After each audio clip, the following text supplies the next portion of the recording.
What's good with the fight fans? It's Kijana back with some fight predictions this week. I'm getting them out late again, of course. But like I said before, better late than never. I did a little research. Most of these fighters I already know a lot about, or a good amount about, and I've watched them throughout their career. So I know kind of what their tendencies are, what they do. A little bit, not too much. I don't know every one of these fighters, but for the most part, I know a good amount of them. UFC Fight Night, Overeem versus Harris, man. It's gonna be very interesting. Just for the simple fact of what Walt Harris has been through, I'm really interested to see how he's gonna come back. I really hope he does great. I hope he gets a win. You already know, as you guys can tell, I'm rooting for Walt Harris to get the win.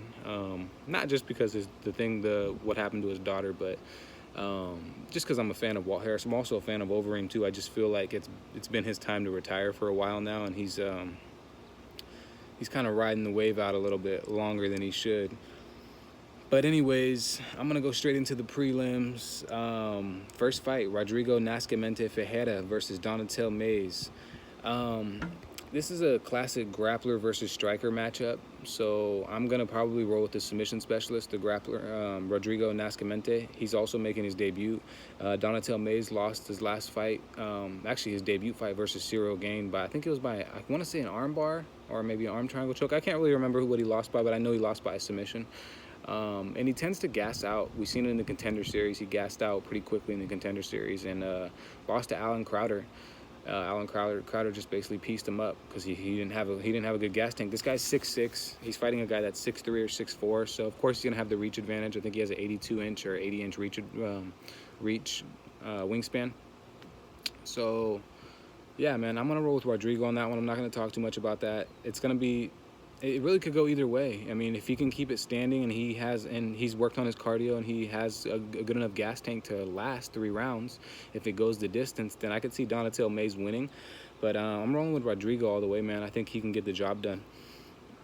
Next fight, Courtney Casey versus Mero Romero Barella. My first instinct was to pick Romero Barella, but she just doesn't seem like she's really improved much, man. This is another classic grappler versus striker. But the thing is, with Courtney Casey, she does have submission skills in her back pocket. She definitely can submit you if he goes to the ground. She's long, she's rangy. I think she's 5'6" or 5'7". Yeah, so she's pretty tall for that weight division, the 115-pound weight division. So, and Mero Romero Barella, she got TKO'd. And I think in her last fight, if I remember correctly. So I don't remember who she fought, but yeah, she got TKO'd because I remember picking her and she lost me money. But that's not why I'm not picking her. She is a super underdog on this fight, and Courtney Casey's a huge favorite. But if she can't get Courtney Casey to the ground, which I could definitely see her getting her to the ground 2, 3, maybe even 4 times. I mean, Claudia Gadelha got Courtney Casey to the ground 6 times in that fight. It was ridiculous. Courtney Casey's wrestling defense doesn't seem to be the greatest, but she always seems to spring right back up. Nobody can really keep her on the ground. If Claudia Gadelha had to take her down 6 times and couldn't keep her on the ground, then that just tells you, and Gadelha is a great wrestler, that just tells you how strong and like how much cardio Courtney Casey has. She doesn't really gas out that much. She's got decent striking. She throws pretty good leg kicks, high kicks, body kicks. She used a lot of kicks in her fights, but she's mainly a striker. And Romero Barella, she has a little bit of striking in her back pocket, but I think she's going to lean towards her grappling in this one. She's going to go off of that blueprint that Claudia Gadelha beat her by, which was taking her down and just keep taking her down. And if you can keep her on the ground, then you'll probably beat Courtney Casey. But I'm gonna roll with Courtney Casey on this one. I feel like she can get the job done, so I'm gonna roll with her on this. She is the super favorite though, so I mean, if you want to make some cash, Romero Barella wouldn't be a bad pick in my own opinion. She's decent. She's just not up to that level yet, I feel like. But Courtney Casey will be a good test for her. All right, next fight, Darren Elkins, a.k.a. The Damage, versus Nate Landwehr, The Train. Darren Elkins, man, there's not really much to say about Darren Elkins other than his willpower, his heart, he's got the spirit of a fucking warrior, dude. Like, seriously. Darren Elkins, man, in the fight versus Mirsad Bektic, it was insane. He was getting his ass beat. In most of his fights, he gets rocked, he gets his ass beat, he gets cut open. He's got so much scar tissue on his face, it's insane. But he just he's never out of the fight. Like, he really isn't out of the fight unless you really put him out of the fight. You have to knock Darren Elkins out cold. Can't TKO him. Can't do anything like that. You have to knock him out cold. because he's gonna keep coming for you, man. And if the ref doesn't stop the fight for him, he's still in it. He's still in it, man. Anything can happen. I remember that fight, clear as day, man. Like he fucking, I can't believe that he TKO'd Mirsad Bektik and hit him with that head kick, because Mirsad was getting tired, dude. And Darren Elkins, he has an insane gas tank. He doesn't seem to get tired. He's always pushing the pace. He's always pressuring his opponents, but he does get hit a lot. He doesn't have the best head movement. He doesn't have the best footwork. But like I said, his willpower, man, he gets him through a lot of his fights. It's pretty crazy to watch, honestly. And Nate Landwehr, the Train, this is another guy that doesn't get tired. His cardio is through the roof. Very explosive, very wiry. You really don't know what this guy's going to come and do. He could take you down. He's pretty well-rounded as well. I mean, I know he lost his debut versus Herbert Burns, Gilbert Burns' brother, by that knee, but it was such a quick fight that you really couldn't take anything from it, other than he shouldn't duck his head with somebody with an opponent that's that tall, that's known for throwing knees. So he should have studied that a little bit more, because Herbert Burns is known for throwing those knees when people come in, and caught him right on his chin and knocked his ass out. But I don't see that happening in this fight. I see Nate Landwehr coming in very hungry, especially during these rough times with the quarantine and stuff. I feel like a lot of these fighters are coming in really hungry. We've seen that with these last two cards. People are getting put to sleep. They're getting submitted. It's very entertaining right now. So yeah, I mean, I see Nate Landwehr getting his first win in the UFC, either by decision or possibly a TKO. But I'm gonna roll the decision, because I can't see Darren Elkins getting TKO'd or KO'd. He has too much cardio, too much willpower. He's a strong motherfucker, man. He's never out of the fight. Like I said, he's never out of the fight. So Darren Elkins, he wouldn't be a bad play either. He gets outstruck a lot though, man. He definitely gets outstruck a lot. So yeah, I'm rolling with Nate. Next fight, Giga Chikadze versus Erwin Rivera. Chikadze was supposed to fight Mike Davis, but I guess Davis was having weight cutting issues. So yeah, Chikadze's he's a kickboxer. His last two fights he won by split decision, very close split decisions. He just basically outpointed his opponents, and he has pretty good leg kicks, body kicks, head kicks. He's got a lot in his arsenal on the feet, but I don't think he's that good on the ground. So Erwin Rivera is going to want to take him to the ground, I feel like. But he's fighting a very tall opponent. Chikadze's 6 foot. Erwin Rivera is only 5'5" or 5'6". I think he has like a 6-inch reach advantage on him.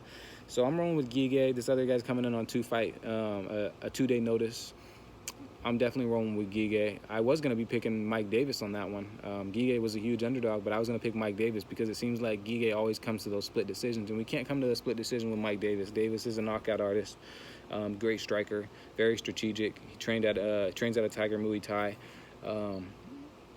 Yeah, I mean, he's came up short in a few fights as well, but I definitely seen, if that fight was going to happen, I definitely seen Mike Davis beating him. But since he's not fighting and Erwin's coming in on short notice, I'm rolling with Giga all the way, man. Great underdog pick. They're both 7,000 on DraftKings. So, I mean, yeah, if you want to make a few lineups, switch them out. Switch them out in your lineups. Put Giga in one and put Erwin in the other. But I would roll with Giga, in my own opinion, if you're going to make a DraftKings lineup. He's a good play. Next fight, Anthony Hernandez, aka Fluffy, versus Kevin Holland. This is a fight that's very hit or miss for me. It's back and forth. Anthony Hernandez is 1-1 in the UFC. Kevin Holland is 3-2 in the UFC. Came in on short notice to fight Thiago Santos on his debut. Did pretty fucking good, man. He didn't get finished. So to come in on a debut and fight somebody that's that strategic and that explosive and that powerful, and you don't get finished, and you're talking shit to him while you're getting fucking hit in the face, it's like, yeah, Kevin Holland's wiry, man. He's a little nutty. I like him. There's times I don't like him at the same time though, because he tends to play around a little too much in his fights and not really take it as, it doesn't seem like he's taking it that serious to where he could finish a lot of his opponents, but he's not taking it serious enough at times. He's playing around, he's talking a little too much, and he's doing more talking than fighting at times. And that shit kind of pisses me off, because as a fan, we're paying to see people fight, man. We're not paying to see you talk shit in there. I mean, that's entertaining sometimes as well if the fight's really good, but if that's all you're doing, it's kind of, okay. I mean, I could go watch a street fight if that's the case. But anyways, Anthony Hernandez, he had 6 takedowns in his last fight. He's a pretty decent striker, but I feel like Kevin Holland has more in his arsenal. I feel like he won't get as tired.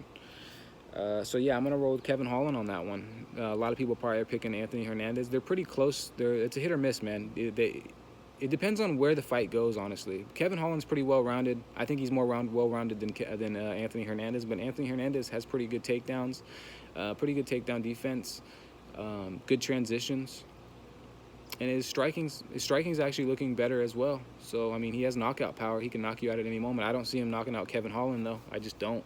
Holland's always on the move. He's always moving around. He's using his distance. He's using his kicks, his push kicks to keep you at range. He uses his distance very well. So, I mean, yeah, I could see Kevin Holland beating him by a decision. Probably a close one, though. Maybe a TKO. Shit, who knows? Maybe a submission. But I probably see that fight going to decision. It could go either or. I'm rolling with Kevin Holland on that one. Next fight, Matt Brown, the Immortal, versus Miguel Baiza. I got to roll with Miguel Baiza, man. He's the newcomer coming in. He's already got one fight in the UFC, second round TKO. I think it was a TKO if I remember correctly, but I don't remember exactly who he fought. I didn't write that down for my notes this time. But yeah, Matt Brown's getting up there in age. I know he's on a 2-fight win streak. He beat Diego Sanchez. He beat Ben Saunders. But I mean, Diego Sanchez is done. Ben Saunders is done. They're done. They're old. They're older fighters. Ben Saunders has never had chin since he's been in the UFC, so it's not saying much that he got knocked out by an elbow. It's not saying much that Diego got knocked out by an elbow when he's doing a lot of weird shit in the UFC nowadays. A lot of weird movements, unnecessary movements and stuff. So it's not saying nothing. Those aren't really high caliber fighters. Diego Sanchez is a warrior at heart, always has been, but he's never really progressed. He's still a Hall of Famer, I feel like, because he's been around so damn long, since season 1. But yeah, I mean, I can't roll with Matt Brown. He's got lethal elbows. He'll knock you out with elbows. But Matt Brown doesn't have any chin. He doesn't, plain and simple. Miguel Baiza is going to have the speed advantage. He's going to have he might not have the as much experience as Matt Brown, but I definitely see him beating him in this one and probably knocking him out in the first round, realistically, because yeah, I mean, the Immortal Matt Brown, he's a tough guy, don't get me wrong. He's definitely tough. But anyone can get knocked out at any time. So I definitely see Miguel Baiza getting a KO or TKO victory in either round 1 or 2. That's my picks for the prelims.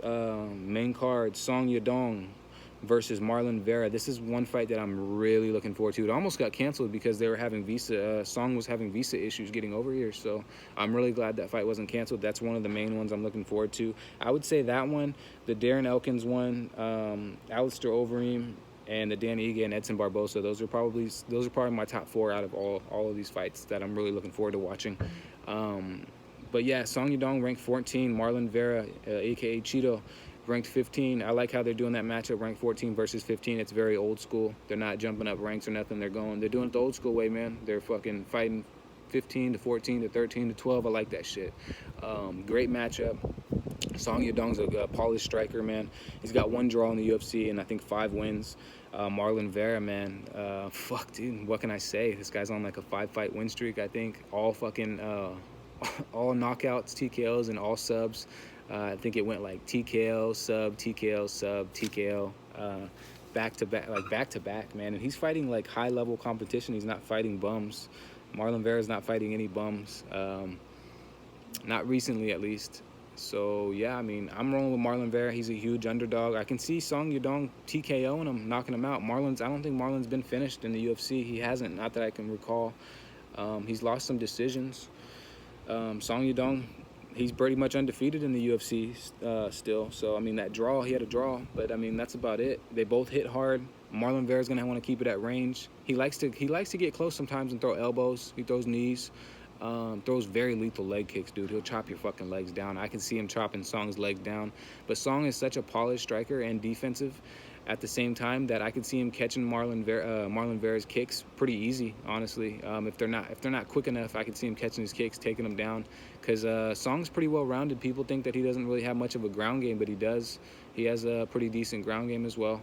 If you look back at some of his fights, he can take you down. He can ground and pound you. He can hold you on the ground, too, for a while. So Song's pretty polished, man. But I'm rolling with Marlon Vera all the way, man. A lot of people are picking Song on this one. Song is the favorite fighter by far. Yeah, I'm picking Marlon on that one. Next fight, Eric Anders, your boy, versus Krzysztof Jotko. Classic grappler versus striker matchup. The thing about Krzysztof Jotko is he tried to change his. I watched a few videos on him. He tried to change his style because he felt like it was more entertaining getting knockouts than just taking his opponent down and wearing on him, putting him in a crucifix position or ground and pounding, using elbows.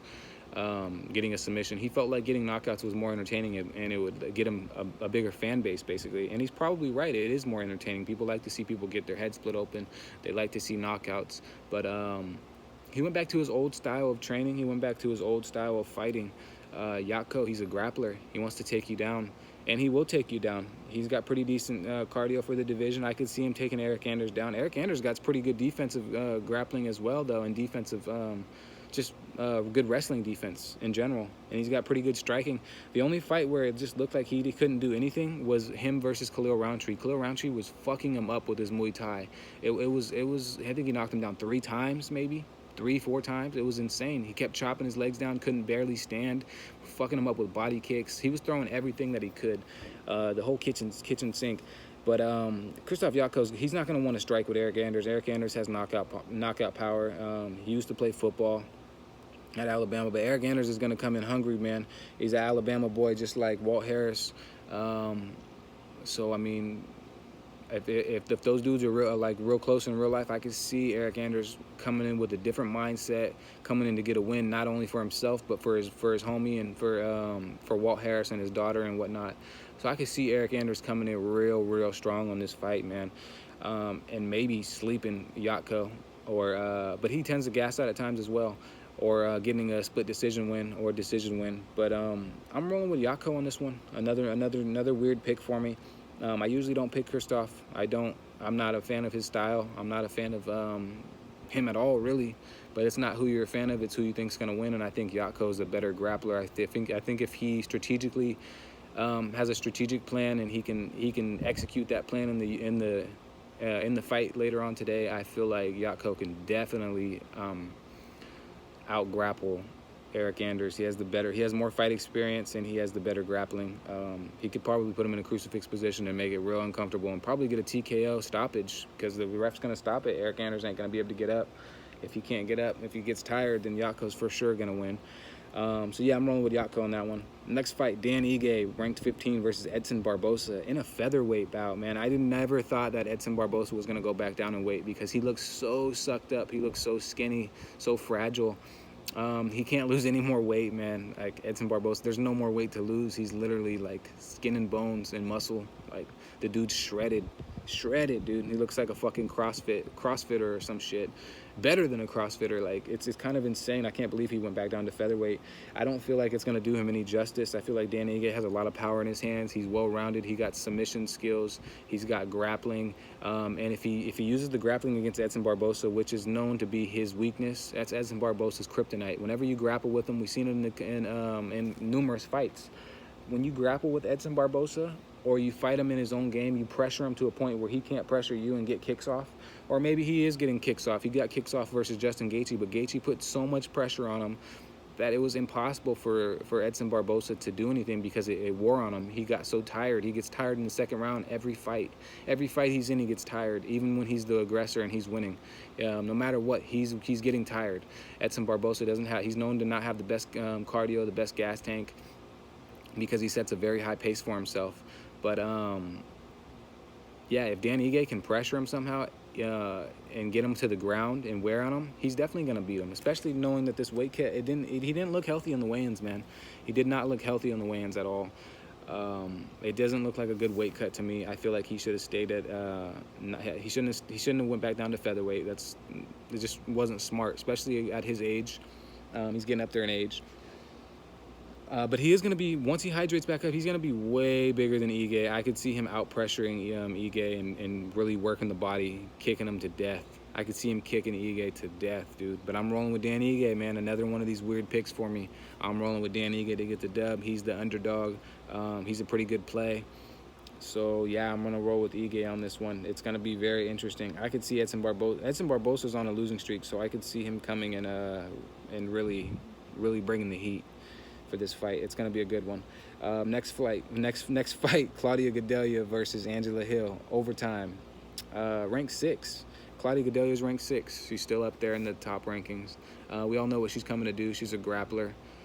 She likes to wrestle with her opponents, get them to the ground. It's weird because she's really good at taking her opponents down, but she's not good at keeping them on the ground. So this will be interesting. Randa Marcos had a very easy time with Angela Hill. Took her down like nothing within 2 minutes of the fucking fight. Submitted her, and it was just like that. It's pretty easy. So Angela Hill, we know what she's gonna do. She wants to keep the distance. She wants to get her kicks off, her leg kicks, her jabs, her crosses. She's pretty quick on it. She's light on her feet. She's quick. She's got good footwork. Doesn't have the best wrestling defense. Doesn't have the best,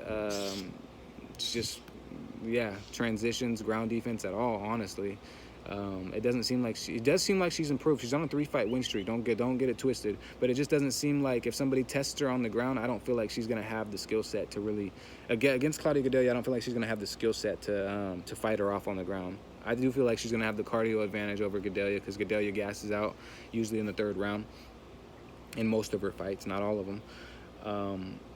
But if Gadelha just grapples her and keeps her on the ground and submits her or fucking just ground and pounds her, she's going to win this fight with ease, honestly. Angela Hill doesn't have the best defense. She has pretty good striking defense, but she doesn't have the best grappling defense, wrestling defense in general. So take her to the ground, Claudia. You got this shit. I'm rolling with Claudia Gadelha all the way. I hope she gets the win. I'm not a huge fan of Gadelha. I'm not a huge fan of Angela Hill, but I'm a huge fan of money. So I hope Claudia Gadelha wins, man. Get some cash flowing. Anyways, next fight, main fucking event. Alistair Overeem, the Reem, ranked 8 versus Walt Harris, the big ticket, ranked 9. What can I say? Alistair Overeem has everything. He's got everything. Really, realistically, he has everything but chin. His chin's gone. Never really had much chin. If you clip him, it's the heavyweight division though. Who does have chin when you're getting hit by somebody that's just an ogre? Someone that's huge, 260 pounds, 240 pounds. And if you get hit by anyone like that and they actually know how to throw a decent punch and they hit you on your chin, you're going to sleep. I don't care how good your chin or how good you think your chin is. You're going to sleep. If you get hit in the body, your liver, anywhere like that, you're getting put down. It's plain. That's plain and simple, dude. Don't matter how tough you are. Yeah, these heavyweights, they got a lot of power, man. Alistair Overeem, he's great in the tie clinch, dude. If he gets Walt Harris in a tie clinch and Walt doesn't know what to do in that situation, which he should, it's going to be a wrap, man. I could see Overeem throwing some vicious fucking knees, vicious body kicks, knees to the body, elbows up top. Classic Overeem style. When he beat Brock Lesnar, like I could see he's beating a lot of people too. Alistair Overeem's no fucking joke, dude. Especially with his Muay Thai. He's great on the ground. He has really good submission defense and offense. He's great in grappling transitions. He's just a well-rounded heavyweight, man. It's too bad that he's already up there in that age. Because he does have the whole package, and it's too bad he doesn't have the greatest chin or the greatest head movement. He got knocked the fuck out by Curtis Blades, pretty fucking bad from the ground, from the guard position. He wasn't even Curtis Blades wasn't even in a mount position, and still fucked him up with those elbows. He got knocked out by Jorginho in his last fight, the very last minute of the fight. He was whooping Jorginho's ass the whole fight, and Jorginho fucking hit him with that one punch. He went straight to sleep, busted his whole lip open. His lip was literally split in half. So, I mean, Alistair's got a lot of scar tissue, too. He's been in the game for a while. Cuts open very easy. But, shit, man, Walt Harris has been through it, man. He's been through a lot. Anyone that loses their a sibling or just anyone who loses someone that they love, it's going to be... They're gonna be different. They're going to be a changed person. And we see Walt Harris. He's definitely a changed person. He lost his daughter. Everybody knows about that tragedy. I'm not going to talk too much about that because it's just fucked up. But Walt Harris, he's coming in a different type of fighter. Just know that. He's not going to be... He's just coming in a different type of fighter, man. He's going to have an angel over his shoulder in this fight, that's for sure. So it's going to be very interesting to see how this pans out. If Walt Harris hits Alistair with any one of those shots that he has, one of those just explosive strikes, a strike that it's just going to put him to sleep, dude. It's going to put Alistair straight to sleep. I'm rolling with Walt Harris all the way on this one. I hope he gets the dub. I don't want to see Alistair get put to sleep, honestly, because I'm a fan of him too. But man, I feel sorry for anyone that I feel sorry for Alistair. Like anyone that they put in Walt Harris's way right now, I feel sorry for him because this is a different type of fighter. And he's only been progressing. He's been knocking people out. He knocked Olenek out very quick. He knocked a lot of people out. So yeah, this is gonna be. I mean, Alistair's a huge underdog. If you wanna make some money, you could bet on Alistair, and he could possibly get the win for you. But I feel like Walt Harris is really gonna. Oh man, he's really gonna bring it to him and probably knock him out quick, first, second round. He's got a good amount in his arsenal as well. So yeah, those are my picks, man. Sorry for getting them out so late to you guys. I know you guys want them earlier than what they are. I'm not sure when the next fight card is after this. I think it's 2 weeks from now. I have to check, but I will definitely get them out at least a week before, so you guys can get your bets out there if you guys end up using my picks for your bets, and just get a feel for what I'm putting out there, you know. So yeah, I did a little bit of research for this one. I didn't have to do too much. I know a lot of these fighters already. I've already watched a lot of them. I studied a lot of them. I already actually had a lot of these fighters written down from the past, so that was nice. I didn't go through their records. I didn't go through how many KOs or submissions they had for this video. The next video I will do that. I know you guys like when I do that. And I'll do a recap for this one for sure. I'll put a recap video either out tomorrow or Monday. I won't procrastinate on that one. But yeah, hopefully you guys are all enjoying your weekend. Make sure you stay safe, and make sure you enjoy the fights, man. Hopefully everybody enjoys the fights, and yeah, make sure you hit that like, subscribe, comment,